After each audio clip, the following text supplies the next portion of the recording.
નમસ્કાર મિત્રો, ફરી મળ્યા છે એક નવા વિડીયો સાથે। અમારી ચેનલમાં આપનું હાર્દિક સ્વાગત છે।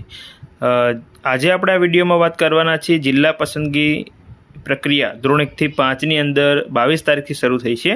એની અંદર આપણે પહેલો વિડીયો એક બનાવ્યો હતો, એની અંદર એનાલિસિસ કર્યું હતું કે કેટલા ઉમેદવારો બોલાવવામાં આવ્યા હતા અને કેટલા ઉમેદવારોની ભરતી થઈ ચૂકી છે। હવે 2 દિવસના બ્રેક પછી ફરીથી 26 તારીખે જે આપણે જિલ્લા પસંદગી માટે ઉમેદવારોને બોલાવવામાં આવ્યા હતા એનો આંકડો આપણે હતો 450 ઉમેદવાર। એમાં 226થી લઈ અને 675 સુધી કેટલા ઉમેદવારો અહીંયા ભરતીમાં લાગ્યા છે અને કેટલા ઉમેદવારો હવે બાકી રહે છે એની સંપૂર્ણ વિગત આપણે આ વિડીયોમાં જોવાના છે। વિડીયોને અંત સુધી જોજો, કેમ કે તમારા માટે અહીંયા એનાલિસિસ ખૂબ મહત્ત્વનું એટલા માટે બની જાય છે કે આગળ બીજો રાઉન્ડ આવશે કે નહીં આવે એનો આપણને અંદાજો આપણને મળતો રહેશે। એટલે દરરોજ આપણે એનાલિસિસનો વિડીયો મૂકતા રહીશું, સમય મળશે તો આપણે ચોક્કસથી મૂકી જ દઈશું, કેમ કે આગળ પણ એક વિડીયો બનાવ્યો હતો અને આપણે આ બીજો વિડીયો બનાવવા જઈ રહ્યા છીએ એનાલિસિસનો। તો હવે એની અંદર સૌથી પહેલાં આપણે જોઈ લઈએ છીએ, અહીંયા તમને બતાવી દઉં છું કે સૌથી પહેલાં તો કે 23 તારીખના અંતે કેટલી જગ્યાઓ ખાલી હતી એટલે કે ઓપનની છે એ 2502, એસસીની 249, એસટીની 632, એસસીબીસીની 673, એડબ્લ્યુએસ 434 અને કુલ 4490 જગ્યા આજે આપણે સવારમાં ડેશબોર્ડમાં જોઈ હતી। 26 તારીખના ડેશબોર્ડની અંદર આપણે જોઈ હતું। હવે બીજું અહીંયા 26 તારીખના અંતે એટલે મતલબ કે 26 તારીખની સાંજે જે આંકડો આપણને જોવા મળે છે એ આ છે। ઓપનની 2335 જગ્યાઓ વધી છે, એસસીની 244, એસટીની 628, એસસીબીસીની 631, ઈડબ્લ્યુએસની 408। ટોટલ હાલની સ્થિતિ આપણે 26 તારીખના એન્ડમાં એટલે કે સાંજે 4246 જગ્યા આપણને શો થાય છે ડેશબોર્ડની અંદર। અને ત્રીજું અહીંયા જોઈ લો કેટલી સીટોમાં હવે ઘટાડો થયો છે એ તમે જોઈ શકશો। તો ઓપનમાં 167 સીટો, અહીંયા એસસીમાં 5 સીટો, એસટીમાં 4 સીટો, એસસીબીસીમાં 42 સીટો અને ઈડબ્લ્યુએસમાં 26 સીટો, એટલે મતલબ કે 244 સીટો અહીંયા ઘટાડો થયો છે। એટલે કે આજે જિલ્લા પસંદગીમાં ટોટલ 244 ઉમેદવારે ભાગ લીધો છે, બાકીના ઉમેદવાર સાયન્સના અને ગેરહાજર ઉમેદવારો રહેલા હતા। હવે એની અંદર તમને અહીંયા ખ્યાલ આવશે, જો અહીંયા બીજો આપણે એક એફએમએલ આધારે આંકડો કાઢ્યો છે તો 450 ઉમેદવારો જે બોલાવવામાં આવે છે એ 450 ઉમેદવારની અંદરથી આપણે ગણતરી મારીએ, એફએમએલનું આપણું લિસ્ટ છે એની અંદરથી, તો કે 675 સુધી ઉમેદવારોનો આજે વારો આવી ગયો છે। બરાબર, કેટલા સુધીનો આવી ગયો છે? 675 સુધી। એમાં 675 1થી લઈ અને 675 સુધીના ઉમેદવારોની સંખ્યા અહીંયા અમે દર્શાવી છે, તમે જોઈ શકો છો।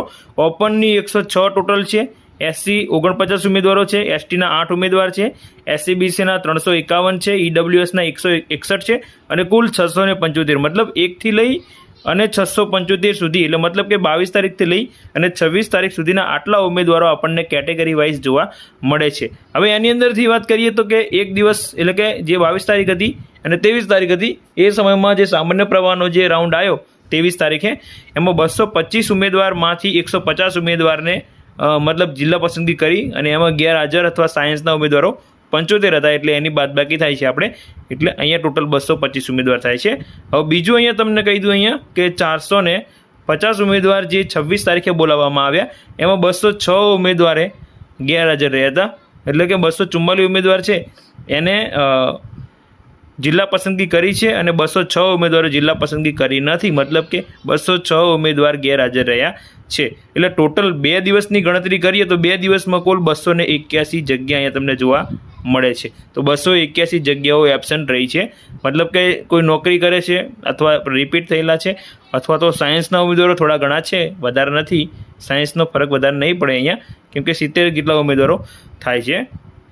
હવે છેલ્લા 2 દિવસમાં 26 તારીખ સુધીના આંકડાની અંદર જે 22થી માંડી અને 26 સુધીમાં જે ઘટાડો થયો છે એ ટોટલ આંકડો આપણે કહીએ છીએ। ટોટલ આંકડો એટલે 1થી માંડીને, હવે જો અહીંયા જગ્યાઓ આટલી કુલ હતી સૌથી પહેલાં, એટલે કે 2628 ઓપનની હતી, 252 એસસીની, 632 એસટીની, 685 એસસીબીસી અને 443 ઈડબ્લ્યુએસ, ટોટલ 4640 જગ્યાઓ હતી।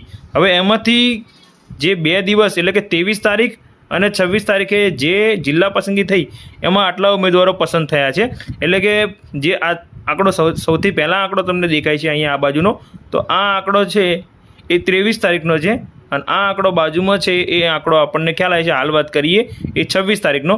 એટલે ટોટલ આપણો 26 તારીખ સુધીનો આંકડો ગણીએ તો 26 તારીખ સુધી ટોટલ 394, મતલબ કે આંકડો તમને ખ્યાલ આવી ગયો હશે કે ટોટલ 675 ઉમેદવારમાંથી 394 ઉમેદવારે નોકરી મેળવી લીધી છે.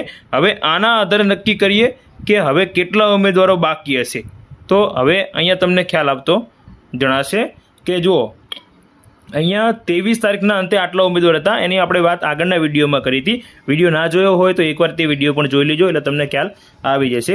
હવે બીજી વાત કરીએ કે જે આપણે 26 તારીખના રોજ જે ભરતી થઈ છે એની અંદર કેટલા ઉમેદવારો હતા.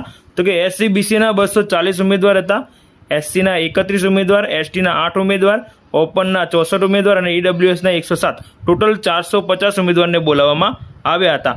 અને હવે એમાંથી જુઓ તમે અહીંયા તો કે હવે કેટલા ઉમેદવારો બાકી રહ્યા, તો એની બાદબાકી કરીએ તો તમને ખ્યાલ આવી જશે. અહીંયા જો જોઈ શકો છો કે 1948 હતા, એમાંથી આપણે બાદ કરીએ 240, એટલે આપણી પાસે આંકડો વધે છે 1708. પછી અહીંયા 456 ઉમેદવાર હતા, એમાંથી 31 ઉમેદવાર નોકરી મેળવી, મતલબ કે જિલ્લા પસંદગી કરી દીધી, તો અહીંયા વધે છે આપણી પાસે 425. અહીંયા ST ઉમેદવાર છે 25, એમાંથી 8 ઉમેદવારોએ 26ના રોજ આપણે મેળવી લીધું, મતલબ કે 26 સુધીનો આંકડો છે આપણી પાસે. હવે આ 17 ઉમેદવારો વધે છે. અહીંયા 243 છે, 64 અહીંયા જિલ્લા પસંદગી કરી છે, એમાં 179 ઉમેદવાર બાકી રહે છે. અહીંયા 603 છે, હવે જોઈ શકો છો અહીંયા તો 603, એમાં 107 26ના રોજ બોલાવવામાં આવ્યા હતા, એની અંદર જે ભરતી કરવા માટે, તો 496 ઉમેદવાર બાકી રહે છે. એટલે ટોટલ 23 તારીખના અંતે 3275 ઉમેદવારો હતા, એમાંથી 450 ઉમેદવારને 26 તારીખે બોલાવવામાં આવ્યા. તો હાલની સ્થિતિએ તમે ગણતરી કરો તો 2825 ઉમેદવારો હવે બાકી રહે છે.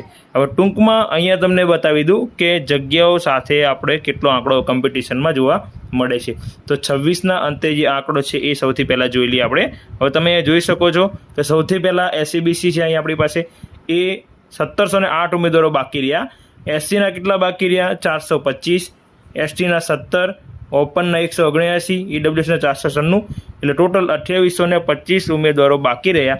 એમાં સામે ખાલી જગ્યા તમે જોઈ લો હવે તો SCBCની 631 જગ્યા બાકી રહી છે, SC ઉમેદવારમાં 244, STમાં 628, ઓપનમાં હજુ 2335 જગ્યા ખાલી છે. પછી અહીંયા EWSમાં 496 ઉમેદવારોની સામે 408 જગ્યા, અને છેલ્લે અહીંયા 2800 ને અહીંયા જોઈ શકો છો 2825 જગ્યા એટલે કે ઉમેદવારો છે, અને સામે જગ્યા છે હજુ 4246, એટલે 4246 જગ્યા હજુ ખાલી છે. એટલે આવતીકાલે 7 તારીખે પણ નવો તબક્કો શરૂ થાય છે, એટલે કે મતલબ કે પ્રથમ તબક્કો છે અહીંયા, પણ એનો જે ડેટ પ્રમાણે વિભાગ પાડવામાં આવે છે, અલગ અલગ ઉમેદવારો બોલાવવામાં આવે છે.